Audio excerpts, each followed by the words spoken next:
His development has really skyrocketed in Reynolds. That time was Miller who missed. Here's Nunn on a 3v2 coast to coast. With the nice play here for the Owls on Quadchick. Extra effort. Also helping out is Miller. How about this for Temple? And Battle is solo with the right hand. In the corner that time, Elliott for three. Tip nicely done. Burton behind the back. Hughley, who had the rebound and finishes the play. How about the performance by White in this game already with 8. 7 total entering this one. Baldwin, no look pass for Watkins, looking for a second. He's got it for VCU. Here comes Jaden Nunn. Trying to take Dunn with the pull-up from 15. And to your point, the coaches are having to re-recruit their kids during the year. Baldwin with the crossover. That was smooth. Battle try to take Greer with a step over and reverse. And a foul for Caleb Battle. And welcome to North Broad Street in Philly with former Miami and Tulane head coach Barry Clark. I'm Dave Leno. This is the most played matchup in the history of the Big Five. The schools are only separated by 6 miles. That rivalry revs up the players for tonight's match. Without question, in some places they play basketball. In Philly, they breathe it. And the bloodline of the Philadelphia basketball is the Big Five. It's going to be a great game. Can't wait for it, Coach, as Villanova leads the all-time Big Five titles with 28. Of course, a transition in head coach Kyle Neptune taking over for Jay Wright. Temple in second, St. Joe's in third. From the city of brotherly love, welcome to the American Conference on ESPN. At the Liacouras Center in Philadelphia, talented guard play from both leagues is center stage as the VCU Rams out of the Atlantic 10 visit their old conference foe, the Temple Owls. Welcome to North Broad Street in Philly with former Princeton standout Noah Savage. I'm Dave Leno. Both schools are looking to string their 3rd consecutive win in a big test for both with conference play approaching. Right, if conference play is your final, this is a great midterm. That has to improve. Yeah, and despite those shooting woes, they're getting a lot of production out of Blake Hinson at the start of the season. Well, Hinson is an important player. Hinson is coming off 2 terrific games against VCU at Alabama State. He hasn't played game action in 2 years after not competing last year at Iowa State. And good news for Panther fans, John Hughley is back in the starting lineup. He had 10 points and 9 rebounds off the bench last game. A key matchup. FDU is going to try to speed this game up. They're going to. Barry Clark and I are pleased to be joined once again by ESPN bracketologist Joe Lenardi. Joe, always a pleasure. So Houston under Kelvin Sampson last year gets to the Elite 8. Now number 1 for the first time in 40 years. How impressed have you been by Houston? Wow, they are a handful. That's what St. Joe's is trying to do. 3 to shoot here for Eric Reynolds. And finally, he delivers for his 2nd field goal in the game, his 1st from 3. They need him to get going.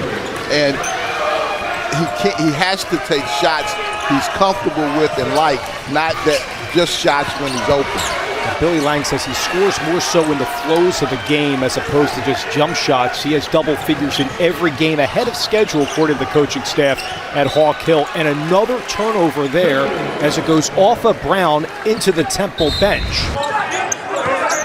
Singleton with only 2 points, looking for 5. There it is with the tray. Well, Hinson backed up. He was worried about the dribble penetration and didn't get a hand up on the offensive player. Burn escapes out of it. A good look inside to Elliott. It's better positioning that time down low by Almanor. Slow the pace here for Pitt in the half-court set. Diaz-Graham pulls up, yes. Diaz-Graham does a really good job of sliding into that open area, making himself a big target with a quick release. Dunn with the left hand. That was strong for the Temple guard. Yeah, but now he fell down. You got an advantage for VCU.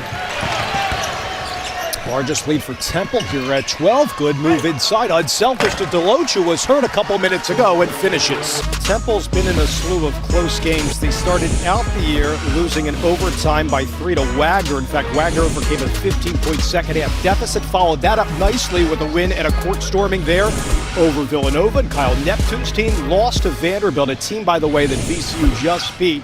Aaron McKee's team actually was winning the bulk of the Richmond and St. John's game, fell by 6 to St. John's as well. So both teams have been battle-tested, Noah.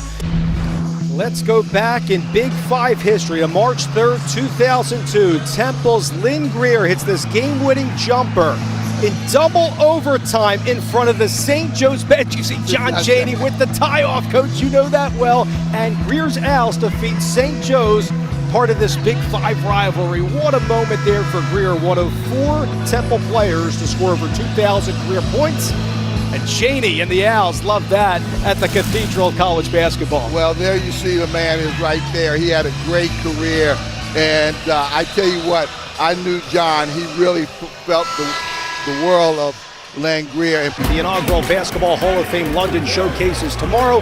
From O2 Arenas, Hunter Dickinson in Michigan take on Oscar Shibwe and number 19 Kentucky. Coverage begins at 1 Eastern, 6 p.m. in London on ABC and the ESPN app. How about what Juwan Howard is doing at Michigan, along with Phil Martelli, former St. Joe's coach, now their associate head coach there. Yeah, and Michigan isn't as good as they'll be later in the season. They have a transfer from Princeton, Jalen Llewellyn.